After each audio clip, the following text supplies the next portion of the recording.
हम स्कैमर्स को कहेंगे बाय बाय, क्योंकि हम मजीद उनका शिकार बनने वाले नहीं हैं।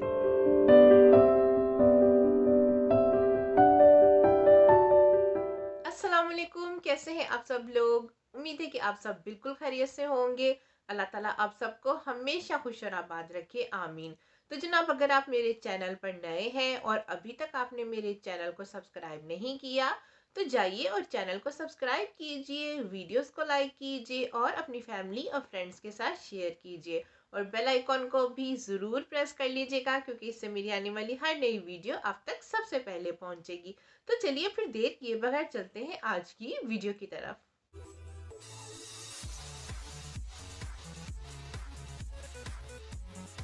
तो डियर व्यूअर्स, आज की वीडियो में हम बात करने वाले हैं यूके में होने वाले स्कैम्स पर, जो होते तो इनसाइड यूके हैं लेकिन किए आउटसाइड यूके से जाते हैं। इसमें से कुछ स्कैम्स ऐसे हैं जिनको हम आसानी से पकड़ सकते हैं, लेकिन कुछ स्कैम्स ऐसे हैं जिनको पकड़ना मुश्किल तो नहीं लेकिन थोड़ा सा ट्रिकी है।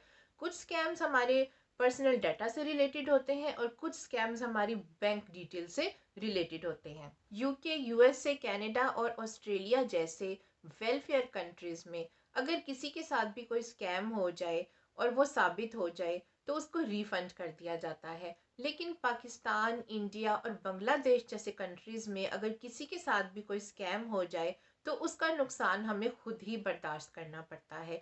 जैसे कि आजकल वायरस की वजह से बहुत सारे लोग जॉबलेस हो चुके हैं, तो हैकर्स उनका डाटा उठाकर उनको मुख्तलिफ तरीक़ों से स्कैम कर रहे हैं और इस तरह से लोगों को परेशान कर रहे हैं। और बहुत सारे लोग ऐसे हैं जो इस स्कैम का हिस्सा बन जाते हैं, यानी कि उनके उस धोखे में आ जाते हैं।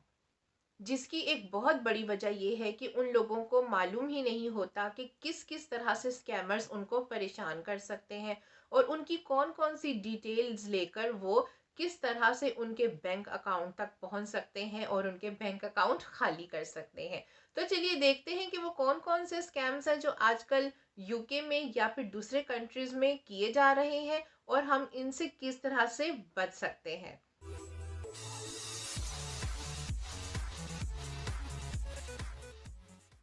तो सबसे पहले हम बात करेंगे कॉल सेंटर से रिसीव होने वाली स्कैम कॉल्स के बारे में।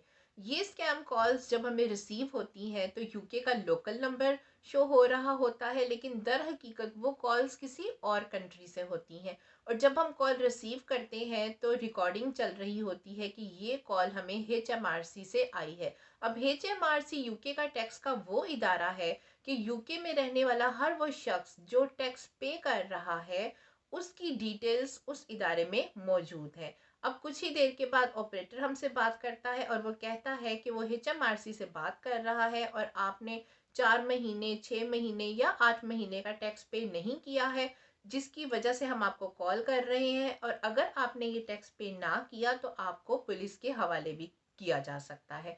तो इसलिए आपको हमें अपनी कुछ डिटेल्स देनी पड़ेंगी और ये टैक्स भी पे करना पड़ेगा। अब कुछ लोग क्या करते हैं कि वो बेचारे परेशान हो जाते हैं, फटाफट से अपनी डिटेल्स दे देते हैं और जब हम अपनी डिटेल्स उनके साथ शेयर करते हैं, लाइक अपनी डेट ऑफ बर्थ सबसे पहले उनके साथ शेयर करते हैं, तो होता क्या है कि जैसे ही वो सिस्टम में हमारी डेट ऑफ बर्थ एंटर करते हैं तो हमारी तमाम डिटेल्स उनके सामने आ जाती हैं, जिसकी वजह से वो अपने मकसद में कामयाब हो जाते हैं और हमारी डिटेल्स पाने के बाद वो हमारी बैंक तक भी पहुंच सकते हैं।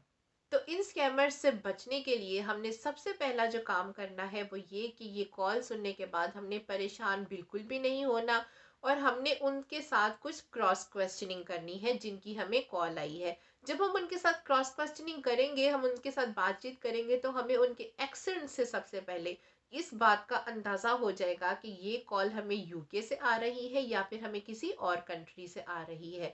हम उनसे ये पूछ सकते हैं कि HMRC का मतलब क्या है, या हम तो टैक्स पे कर रहे हैं, हमने तो ऐसा कोई फ्रॉड नहीं किया, या फिर आप हमें क्यों कॉल कर रहे हैं जबकि हमारी डिटेल्स तो HMRC के पास है। क्योंकि याद रहे कि HMRC हमेशा या तो आपको लेटर लिखता है या फिर वो आपको ईमेल करता है। इस तरह से डायरेक्टली कभी भी वो आपको कॉल नहीं करते HMRC वाले, और अगर वो आपको कॉल करते भी हैं तो उनके वो अपने उन नंबर से कॉल करते हैं जो हर जगह पर उनके गूगल पर भी नंबर्स मौजूद हैं।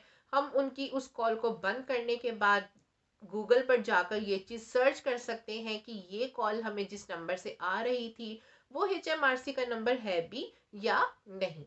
या फिर आप ये कॉल बंद कर दें और डायरेक्टली HMRC कॉल करें, क्योंकि वहाँ पर इजीली कोई भी शख्स कॉल कर सकता है। और वहाँ पर आप कॉल कर कर ये बताएं कि हमें इस तरह से इस नंबर से ये कॉल आई है और वो इस तरह से हमें कह रहे हैं कि हमने टैक्स पे नहीं किया। तो उस वक्त आपको पता चल जाएगा कि ये कॉल आपको HMRC से आई थी या नहीं, तो दूध का दूध और पानी का पानी हो जाएगा।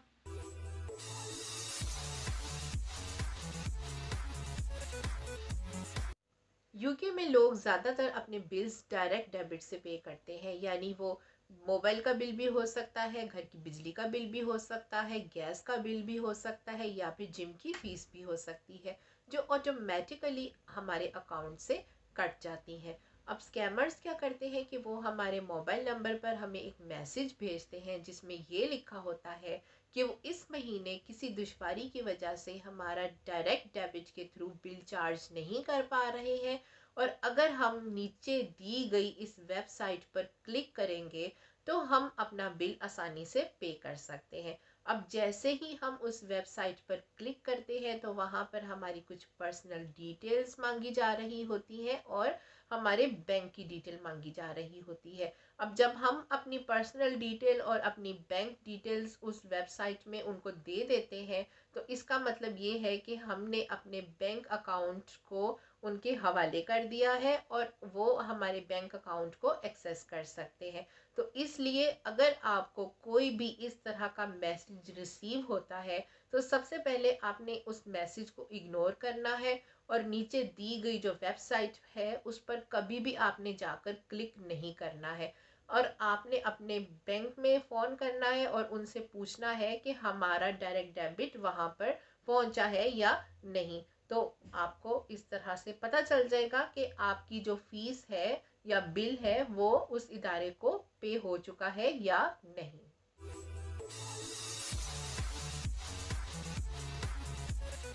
यूके में जब भी ऑनलाइन फूड ऑर्डर किया जाता है तो उसकी पेमेंट पहले की जाती है, क्योंकि यहाँ पर कैश ऑन डिलीवरी की सहूलत मौजूद नहीं है। पहले पे करना पड़ता है और फिर चीज़ आपके घर पर आती है। और वो पे जो हमने करना होता है वो डेबिट कार्ड्स के थ्रू करना होता है। अब होता क्या है कि जब हम लोग डेबिट कार्ड्स के थ्रू पेमेंट करते हैं तो हमारे कार्ड्स की जो डिटेल्स हैं वो वहाँ पर सेव हो जाती हैं उनकी वेबसाइट पर।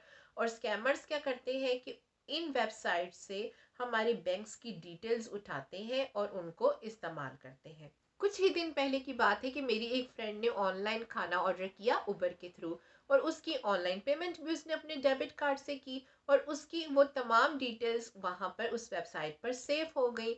अब दूसरे ही दिन उसको दोबारा से उसके बैंक से मैसेज आया कि उसने 50 पाउंड्स का ऑर्डर किया है और डिलीवरी बॉय का उसको मैसेज आया कि वो डिलीवरी उसकी लेकर निकल चुका है। उसने डिलीवरी बॉय को फ़ौरन से कॉल किया और बोला कि मैंने तो कोई खाना ऑर्डर ही नहीं किया, जबकि दूसरी लाइन पर डिलीवरी बॉय के साथ वो स्कैमर मौजूद था और उसको वो कह रहा था कि मैंने खाना ऑर्डर किया है। और अभी वो ये बात कर ही रही थी कि एक बार फिर से उसको उसके बैंक से मैसेज आ गया कि 50 पाउंड्स का खाना और ऑर्डर किया गया है उसके अकाउंट से, यानी कि एक ही दिन में उसके अकाउंट से 100 पाउंड्स का खाना ऑर्डर किया गया जो कि उसने ऑर्डर ही नहीं किया था। लेकिन जब उसने अपने बैंक वालों को जाकर ये बात बताई तो बैंक वालों ने उसको रिफंड कर दिया।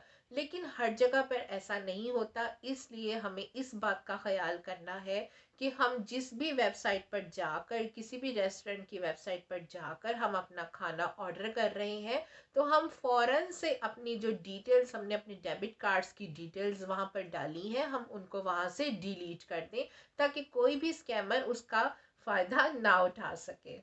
और इसी तरह जैसा कि लॉकडाउन चल रहा है यूके में, तो ज़्यादातर लोग ऑनलाइन शॉपिंग कर रहे हैं, ईबे से भी शॉपिंग कर रहे हैं, अमेज़ॉन से भी शॉपिंग कर रहे हैं। अब होता क्या है कि हमारी बैंक डिटेल्स वहाँ पर सेव होती हैं। हम लोग बस अपनी जो चीज़ हमने ख़रीदनी होती है उसको सिलेक्ट करते हैं और पेमेंट ऑप्शन में जाकर उसको पे कर देते हैं और चीज़ हमारे घर पर आ जाती है। लेकिन होता क्या है कि स्कैमर्स वहाँ से भी हमारी डिटेल्स उठा रहे हैं आजकल, और हमें मुख्तलिफ तरीक़ों के साथ इस तरह से तंग कर रहे हैं और हमारे अकाउंट से खुद ब खुद पैसे डिडक्ट हो रहे हैं, जिनके बारे में हमें मालूम भी नहीं होता कि हमने ये शॉपिंग की भी है या नहीं। तो इसलिए प्लीज़ आप लोग जितने भी, अगर आपने ईबे पर, अमेज़न पर या कोई भी ऐसी वेबसाइट से आप ऑनलाइन शॉपिंग करते हैं, तो वहाँ से अपनी बैंक डिटेल्स को हटा दीजिए ताकि आप स्कैमर से बच सकें। तो डियर व्यूअर्स, आई होप आज की वीडियो आपके लिए हेल्पफुल साबित होगी और कोशिश करेंगे कि मैं, आप और हमारे फ्रेंड्स अब मज़ीद स्कैमर्स का शिकार ना बने। तो मिलती हूँ अब किसी नेक्स्ट वीडियो में, तब तक के लिए दीजिए मुझे इजाज़त। दुआ में रखिएगा याद और अपना रखिएगा बहुत सारा ख्याल। अल्लाह हाफिज़।